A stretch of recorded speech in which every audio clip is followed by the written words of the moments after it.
Welcome back to Post Time. Today we're heading down to Lexington, Kentucky. You didn't think I was gonna leave you home, did ya?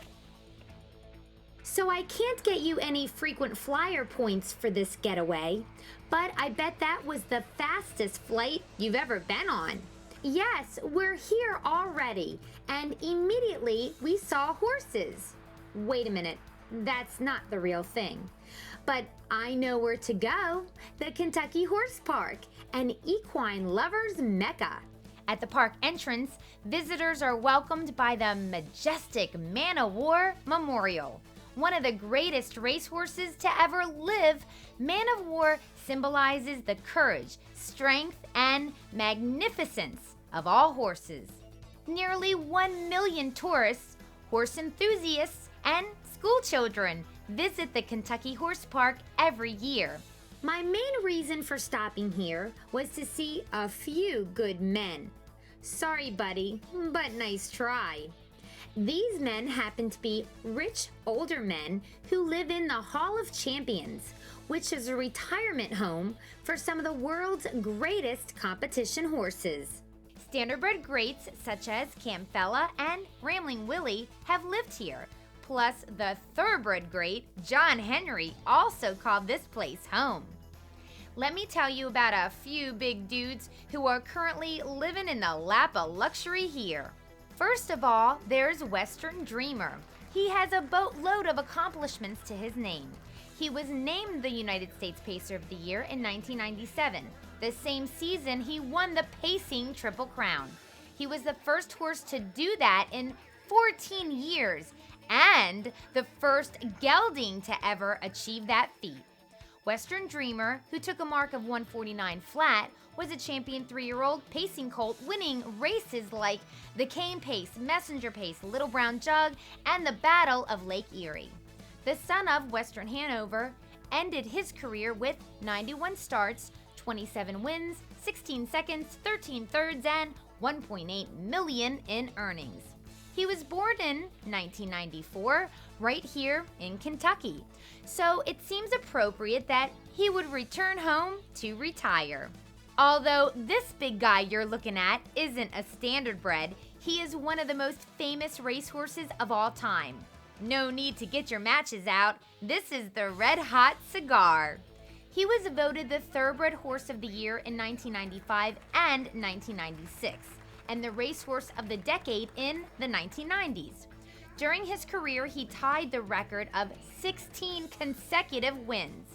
When he retired, he was the all-time leading money winner with, hold your hats, almost $10 million in the bank. He had wins in the Dubai World Cup, Breeders' Cup Classic, the Woodward Stakes, the Gulfstream Park Handicap, where I actually saw him in person, and that list of races is only the tip of the iceberg. This horse is a track legend. What can I say? Who doesn't like a great cigar? My trip to Kentucky wouldn't have been complete without seeing Stanley, but you probably know him as Staying Together. Okay, I'm gonna cry now. He was voted the Pacer of the Year and Harness Horse of the Year in 1993 for the United States and Canada. He paced the world's fastest race mile on a mile track when he won in 48-2, and the world's fastest race mile on a half-mile track with a 149-1 win. Staying together, and O'Donnell leads at a length and a half, too. Cam Best is second on the outside. Silver Elmhurst, length and a half to Survivor Gold. In deep stretch, it's Staying Together, and nobody's gonna catch him. Staying Together by 2. Let's look at the time. 1:48-2, fastest race ever. Stanley was the first gelding to be named Harness Horse of the Year in 99 years.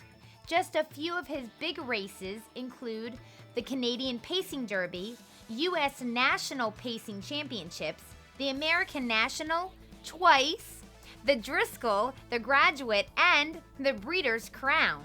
Staying Staying Together is coming on for the lead. Tough Hombre is another move. Bilateral on the outside. Staying Together put to the test. Tough Hombre and Bilateral staying together, digging in. At the time of his retirement, the son of Panorama held the 3 fastest race miles in history. His career totals are 95 starts with 46 wins, 9 seconds, and 16 thirds.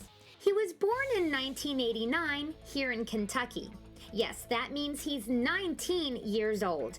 And because of his age, he's also blind. So he's not part of the show, but he hangs out in the paddock and still enjoys the attention from his fans and peppermint treats.